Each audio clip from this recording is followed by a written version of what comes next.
এখন যেহেতু চলেই যাবেন, তাহলে কেন এত ভালোবাসছিলেন?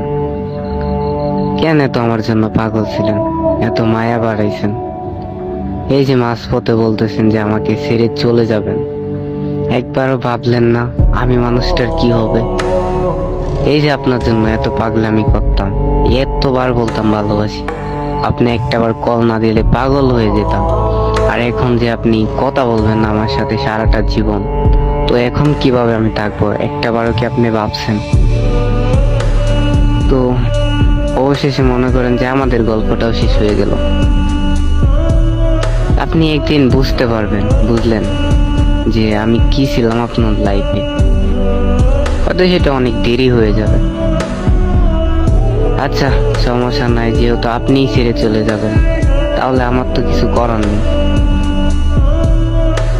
তবে একটা কথা শুনে রাখবেন, অনেক ভালোবাসতাম আপনাকে, অনেক পাগলের মতো ভালোবাসতাম, কিন্তু আপনি আমার ভালোবাসাটা বুঝেন নাই।